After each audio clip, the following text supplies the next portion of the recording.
అరే common sense ఉందా సుల్లిగా నీకు? నా బుగ్గల బిజినెస్ బొక్కలోకి వెళ్తుందంటే మళ్ళీ నీ షోకి వచ్చిన ఇన్వెస్ట్మెంట్ చేయాలా నేను? అయినా నీ షో పేరేమన్నారా నువ్వు? సెప్టిక్ ట్యాంకా? షార్క్ ట్యాంక్ 144 పియా? అరే నీకు అర్థం కావట్లేదు, నాకు అసలే యాంగర్ ఇష్యూస్ ఎక్కువ. 10 రోజుల్లో నా కంపెనీ పోబోతుంది బ్యాంకరప్సీలోకి. నేను ఈ షోకి ఇన్వెస్ట్మెంట్ ఎట్లా చేయనురా? నేను ఆతులు అమ్ముకుని చేయనా నేను? అవును, ఈరోజు ఎట్లా అయినా సెప్టిక్ ట్యాంక్ లో నా సీరియల్ కోసం ఫండింగ్ రైజ్ చేయాలి. వైదో ఏందో వచ్చినప్పుడు ఎవడో లిఫ్ట్ అడిగాడు, అసలు పట్టించుకోకుండా వచ్చేసా. ఫీల్ అంటాడేమో. వాడు ఫీల్ అయితే నీకెందుకురా? వాడు ఫీల్ అయితే నీకెందుకు? నువ్వు నీ పిచ్చి మీద కాన్సన్ట్రేట్ చేయి, నీ పిచ్చి మీద. పిచ్చి చెప్పు.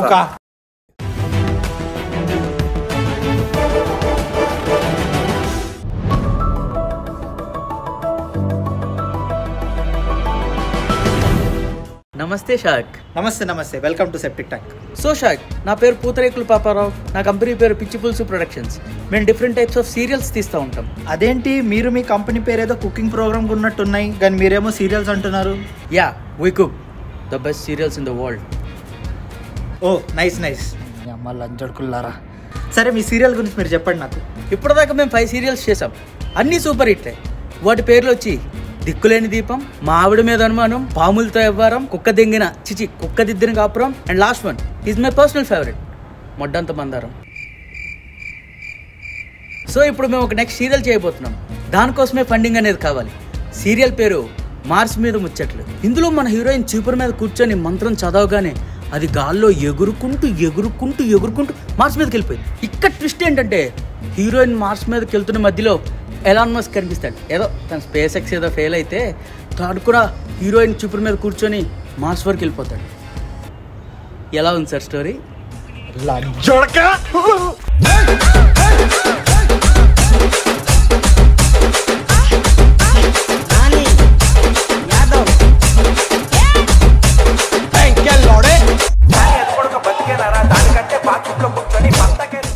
సీరియల్ చూడకుండా పిచ్చెక్కిపోతుంది. ఎందుకు ఈ బ్రతుకు? చావడం మంచిది.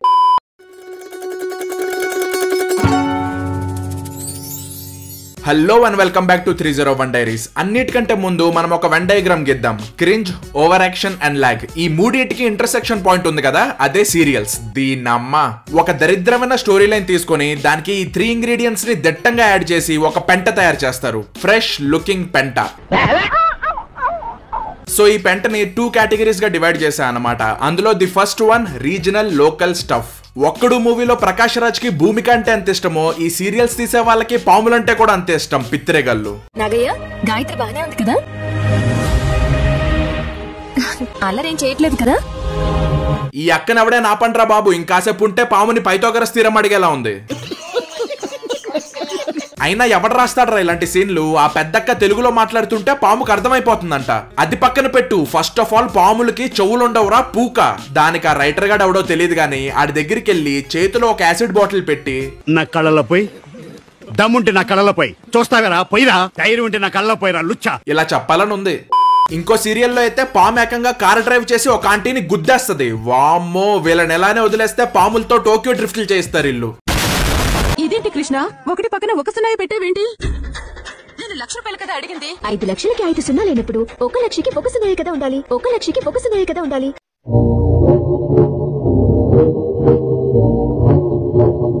రామానుజన్ కనుక ఇంకా బతికే ఉంటే ఈ క్లిప్ చూసి ఆ సీరియల్ తీసినోడిని కుక్క దెంగుడు దెంగేటోడు.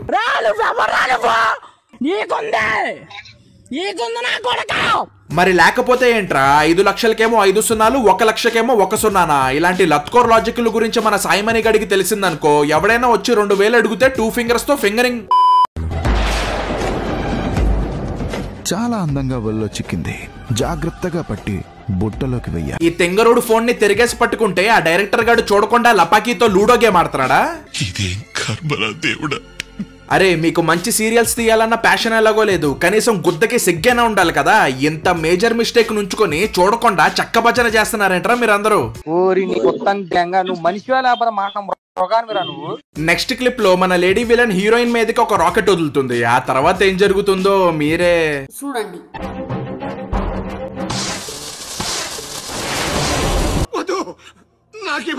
దీన్నే మోడర్న్ లాంగ్వేజ్ లో రేబీస్ వచ్చిన రాకెట్ సైన్స్ అని అంటారు. బేసిక్ గా చెప్పాలంటే కుక్కలతో కరిపించుకున్న మనుషుల్ని చూసుంటారు, కుక్కల్నే కరిచేసిన మనుషుల్ని చూసుంటారు. ఈ సీన్ తీసినోడు 2వ రకం అనుకుంటున్నారేమో, 3వ రకం కుక్కలతో 69 చేస్తాడు.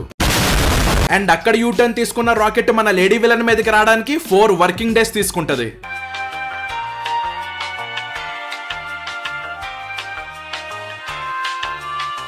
ఇలాంటి లాజిక్లెస్ ల్యాగ్ సీన్లు తీసే వాళ్ళందరూ టైమ్ ఇస్ రిలేటివ్ అంటే అది ఎవడికో చుట్టం అనుకుంటారు. ఆ రేంజ్ లో ఉంటది వీళ్ళ ఐక్యూ.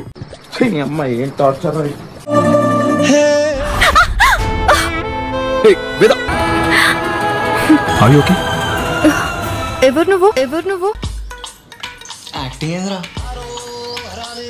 ఆఫ్టర్ ఆల్ ఉయ్యాల మీద నుంచి కింద పడినంత మాత్రాన మెమరీ లాస్ వచ్చేయాలంటే ఇప్పటికీ ఇండియా పాపులేషన్ లో సగం మంది గజనీల్లా తిరుగుతుండే వాళ్ళు. అందుకే ఇలాంటి సిల్లీ సీన్లు తీసే సోదిన కొడుకులందరికీ నేను చెప్పాలనుకున్నది ఒకటే, ఇంతకాడికి వచ్చేపోయే నలుగురు దగ్గర ఒంటెలు తాగినా బెటర్ కదరా.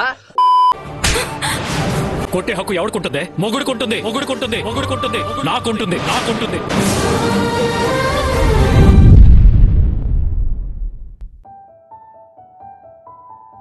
The Simpson's.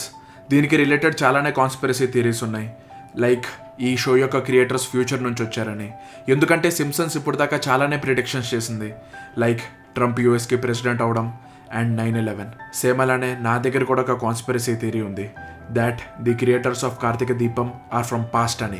ఎందుకంటే ఎప్పుడో బీసీ కాలంలో చచ్చిపోయిన మెంటాలిటీని ఇంకా జనాల మీద రుద్దుతున్నారు కాబట్టి. లేకపోతే ఏంట్రా అది, మొగుడికైతే కొట్టే హక్కు ఉంటుంది, పెళ్ళం అయితే చేతులు కట్టుకొని కొట్టించుకోవాలి, అది సీరియల్ అనుకుంటున్నావా, UFC మ్యాచ్ అనుకుంటున్నావా? అరే అందుకే ముందే చెప్తున్నా, ఇలాంటి మెంటాలిటీ ఉన్న షోస్ ని ఎంకరేజ్ చేయకండి రా. ఎవడైనా ఎంకరేజ్ చేశాడనుకో వాడికి శాపాలు పెట్టేస్తా. అదేంటంటే నువ్వేదో కోరుకుందాం అని చెప్పి గుడి లోపలికి వెళ్తావు, తీరా చూస్తే అక్కడ ప్రసాదం ఉండదు. అరే ప్రసాదం అయిపోయింది అని చెప్పి బాధలో బయటకు వచ్చి చూస్తే చెప్పులు కూడా ఉండవు. అది చూసుకో మరి, నీ ఇష్టం. సో ఇప్పుడు మనం నెక్స్ట్ కేటగిరీలోకి ఎంటర్ అవుదాం, నేషనల్ లేకీ స్టఫ్. ఇవి మన తెలుగు సీరియల్స్ కంటే దారుణం. ఎంత చెత్తగా ఉంటాయంటే, ఫర్ ఎగ్జాంపుల్ నువ్వు పీస్ఫుల్ గా రోడ్డు మీద నడుస్తున్నావు అండ్ క్లైమేట్ ఏమో పర్ఫెక్ట్ గా ఉంది. ఇంకా నీ మైండ్ లో ఒక ఇమాజినరీ గర్ల్ ఫ్రెండ్ తో ఫేక్ సినారియోస్ ని క్రియేట్ చేసుకుంటూ హ్యాపీగా ఉన్నావు with Ilaiyaraaja music in the background and suddenly పెంట మీద కాలేసావు. అది చూసినప్పుడు నీకు ఎంత గొద్దలో కాలుతుందో ఈ నార్త్ సీరియల్స్ చూసినప్పుడు కూడా నీకు సేమ్ ఫీలింగ్ వస్తుంది.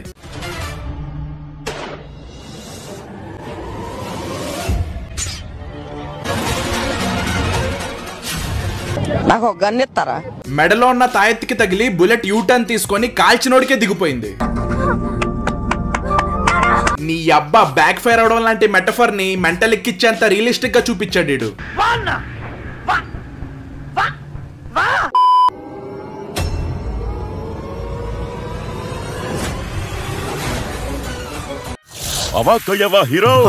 మైండ్ దెంగిన మడేలుగాలందరూ ఒక చోట చేరి మాట్లాడుకుంటే ఇదిగో ఇలాంటి ఐడియాలే వస్తాయి. ఇంటర్స్టెల్లార్ లో బ్లాక్ హోల్ రెండర్ చేయడానికి కొత్త సాఫ్ట్వేర్ క్రియేట్ చేసినట్టు ఈ సీరియల్ కోసం ఫేర్ అండ్ లవ్లీ వాళ్ళు ఇన్స్టెంట్ వైట్నింగ్ హ్యాండ్ కర్చీఫ్ అని ఒకటి క్రియేట్ చేసినట్టున్నారు. వీళ్ళకి చిన్నప్పుడు ఏ ట్రామా లేక ఇలాంటి సీరియల్స్ తీసి మనకి ట్రామా ఇస్తున్నారు. యాక్చువల్లీ వీళ్ళ చైల్డ్హుడ్ ఎలా ఉండాలంటే, మీకు ఇంట్లో కూడి పెట్టడం బొక్కరా, ఏంటంటే మిమ్మల్ని ఓ హాస్టల్లో చిన్నప్పటి నుండి పడదెంగి ఏం పెట్టకుండా చేయాలి, అప్పుడు తెలుస్తుంది అమ్మ బాబుల విలువ. ఇప్పుడు మన నెక్స్ట్ క్లిప్ లో న్యూలీ మ్యారీడ్ కపుల్ ఉంటారు. కరెక్ట్ గా వాళ్ళ ఫస్ట్ నైట్ స్టార్ట్ అయ్యే టైం కి హీరోయిన్ ఒక కాక్రోచ్ ని చూస్తుంది. అప్పుడు మన హీరోయిన్ చేస్తాడు అనుకున్నారు, దాన్ని చంపేస్తాడా? లేదు. పోనీ రూమ్ లో నుంచి తరిమేస్తాడా? లేదు. ఈ సైకోనా కొడుకు ఆ కాక్రోచ్ ని పాలల్లో కలుపుకొని తాగేస్తాడు.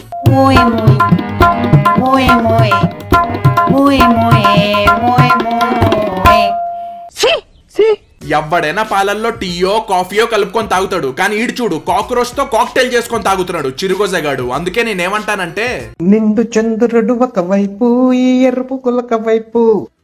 ఈ కళాఖండంలో మన హీరో హీరోయిన్ గాల్లో ఎగురుతూ ఉంటారు, కానీ దేన్ని పట్టుకొని ఎలాడుతున్నారు తెలుసా? చూడండి.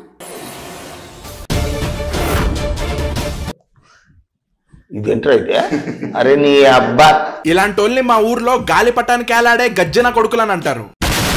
మీరు ఇలా కైట్ తో హ్యాంగ్ అవుట్ చేసే బదులు ఏదైనా మంచి ఫ్యాన్ చూసి దాంతో హ్యాంగ్ అవుట్ చేయండి, కనీసం సొసైటీలో కొంచెం క్రింజ్ అన్న తగ్గుతుంది. మరి లేకపోతే ఏంట్రా, అక్కడ కైట్ కి హ్యాంగ్ అవడమే పెద్ద లాజిక్ లెస్ రొట్ట అనుకుంటే, కింద నుంచి ఈ లేడీ విలన్ ఏమో ఒక సన్న మాంజాతో కైట్ ని కంట్రోల్ చేస్తుంది.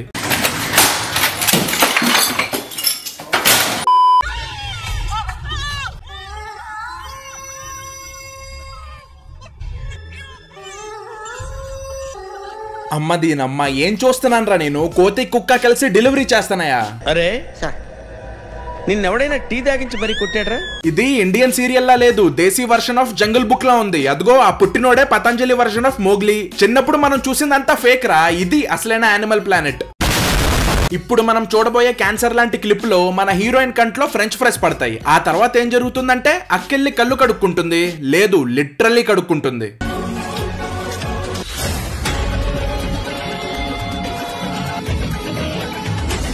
దీనమ్మ అవి కళ్ళు అనుకుంటున్నావా, కాంటాక్ట్ లెన్స్ అనుకుంటున్నావా, అలా తీసావు. అయినా ఇలాంటి రోత సీరియల్స్ తీసే వాళ్ళకి నరకంలో ఒక సెపరేట్ ట్రీట్మెంట్ ఉంటుంది. అదే కుంభీ పాకం లాగా బిర్యానీ పాకం. దిట్టమైన మటన్ బిర్యానీలో షుగర్ సిరప్ వేసిస్తారు.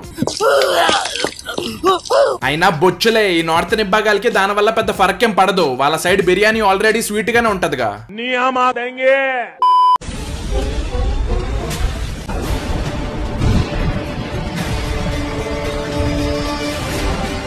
ఈ నా కొడుక్కి రెడ్ బుల్ ఓవర్ డోస్ అయిపోయినట్టుంది. షర్టుతో పారాగ్లైడింగ్ చేసేస్తున్నాడు పూగ్గాడు. అయినా ఈ టెక్నాలజీ ఏదో గమోరా దగ్గర ఉండుంటే థానోస్ కి సోల్ స్టోనే వచ్చేది కాదు.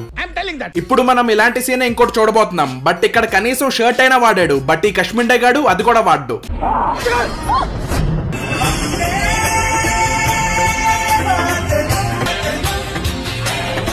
అయినా సిచ్యువేషన్ కి వందే మాత్రం కి సంబంధం ఏంట్రా సాడిస్ట్ నా కొడక. ఇప్పుడు ఈ క్రింజ్ మేడ్ ఇన్ ఇండియా అని గొప్పగా చెప్పుకోవాలని ఎక్స్పెక్ట్ చేస్తున్నావా ఏంటి? ఇప్పుడు మనం last clip of the video చూడబోతున్నాం, which is Avengers endgame from another universe, Earth 6969.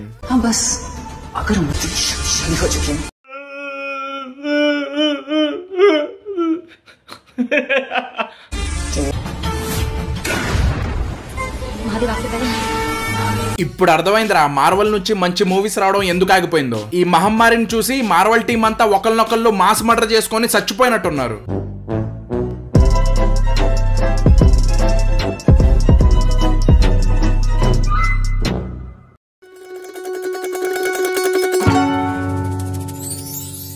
So that's it for today guys. ఈ వీడియో కనుక మీకు నచ్చినట్లయితే #serialsroast2 అని కామెంట్ చేయండి. ఎందుకంటే 5K కామెంట్స్ కంప్లీట్ అయితే దీనికి సెకండ్ పార్ట్ ప్లాన్ చేస్తాం. అండ్ ఈ వీడియోలో మీకు నచ్చిన సెగ్మెంట్ ని screenshot or screen record చేసి మీ ఇన్స్టా స్టోరీస్ లో మెన్షన్ చేయండి. ఈచ్ అండ్ ఎవ్రీ స్టోరీ చూస్తాం మేము. సో యా, ఈ వీడియోని లైక్ చేయండి, మీ ఫ్రెండ్స్ అందరితోనూ షేర్ చేయండి. అండ్ 301 డైరీస్ ని సబ్స్క్రైబ్ చేసుకోవడం మాత్రం మర్చిపోకండి. And we will see you guys in the next one. గట్టిగా దెబ్బపోతున్నా. Welcome back to 301 diaries.